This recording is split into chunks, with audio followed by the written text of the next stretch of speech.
देश के सबसे सुरक्षित और पवित्र माने जाने वाले स्थानों में से एक में मात्र 45 दिनों के अंदर 70 बार जो है चोरी हुआ। अयोध्या के राम मंदिर में दान की चोरी की जांच कर रही एसआईटी यानी स्पेशल इन्वेस्टिगेशन टीम ने कुछ ऐसा ही चौंकाने वाला जो है खुलासा किया है। एसआईटी की 9 पन्नों की जो है प्रारंभिक रिपोर्ट के अनुसार राम मंदिर में दान की चोरी की 70 घटनाओं की पहचान की गई है और वह भी महज 45 दिनों के अंदर। जी हाँ, 45 दिनों के अंदर 70 घटनाओं की पहचान की गई है।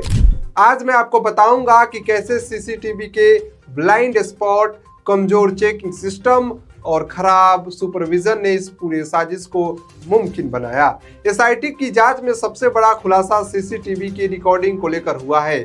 ऑडिट की सिफारिश थी कि सीसीटीवी फुटेज को कम से कम 180 दिनों तक सुरक्षित रखा जाना चाहिए, लेकिन हैरान करने वाली बात यह है कि रिकॉर्डिंग केवल 45 दिनों के लिए ही सुरक्षित रखी गई थी। यह 45 दिनों का समय 27 अप्रैल से 6 जून तक का था। इसी सीमित समय अवधि के दौरान जांचकर्ताओं ने चोरी और गबन की 70 घटनाओं की पहचान की है। एसआईटी का मानना है कि चोरी का यह सिलसिला 27 अप्रैल से पहले भी शुरू हो चुका था, लेकिन पुराने फुटेज ना होने के कारण पहले की चोरियों की सीमा तय करना असंभव हो गया है।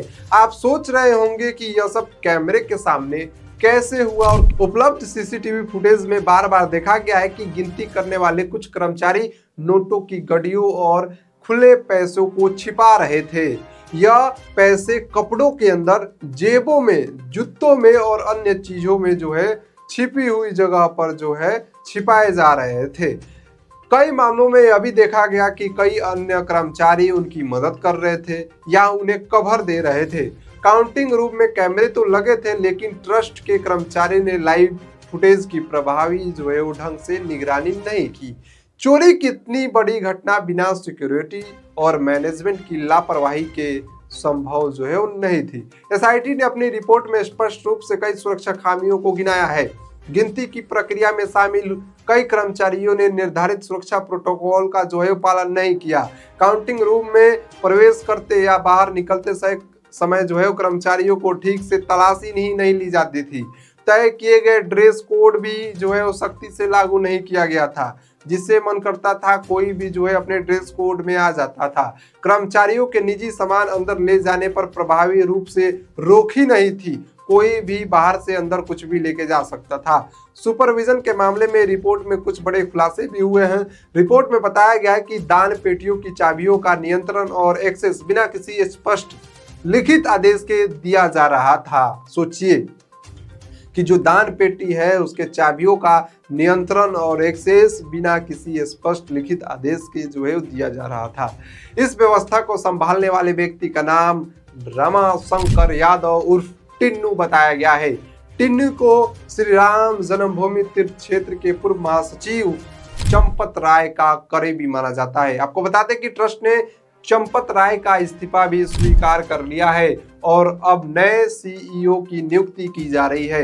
इस मामले में गिरफ्तार किए गए सुभाष श्रीवास्तव, जो कि काउंटिंग इंचार्ज जो है वो थे, जिनको इस औपचारिक व्यवस्था को चलने देने के लिए जो है जिम्मेदार ठहराया गया है। एसआईटी रिपोर्ट सिर्फ चोरी तक सीमित नहीं है, इसने उस पूरे सिस्टम पर सवाल उठाए हैं जिसके तहत दान की गिनती हो रही थी। दान को हर दान पेटी के हिसाब से अलग अलग जो है वो नहीं गिना जाता था। गिनती से पहले ही अलग अलग दान पेटियों के पैसे एक साथ ही मिला दिए जाते थे। मूल्य वर्ग के अनुसार रिकॉर्ड भी ठीक से मेंटेन जो है वो नहीं किए जा रहे थे। कैश ले जाने के लिए इस्तेमाल होने वाले बॉक्स की नंबरिंग और ट्रैकिंग का कोई सिस्टम ही नहीं था, जिससे यह पता ही नहीं चलता था कि कौन सा बॉक्स किस दान पेटी से आया है और कितने गिने गए हैं जो उसमें रुपए हैं, या गिने भी गए हैं तो नहीं गिने गए हैं। सुरक्षा नियमों यानी एसओपी में भी बड़ा बदलाव किया गया था, जिस पर एसआईटी ने गहरी चिंता जताई है। सितंबर 2024 की व्यवस्था के तहत काउंटिंग रूम में आने जाने वाले सभी कर्मचारियों की सुरक्षा जांच अनिवार्य थी, लेकिन 6 फरवरी 2025 को जारी किए गए एक नए एसओपी में इन नियमों को कमजोर कर दिया गया। नए एसओपी में जो है वो केवल नियमित अंतराल या रैंडम आधार पर ही चेकिंग की अनुमति दी गई थी। एसआईटी ने पूर्व ट्रस्टी अनिल मिश्रा की भूमिका पर जो है वो ध्यान दिलाया है, क्योंकि उन्होंने बैंक के साथ मिलकर सितंबर 2024 और फरवरी 2025 दोनों के एसओपी बनाते समय ट्रस्ट का प्रतिनिधित्व जो है वो किया था। रिपोर्ट के मुताबिक उनके द्वारा प्रभावी पर्यवेक्षण और नियमित समीक्षा का कोई खास सबूत नहीं मिला।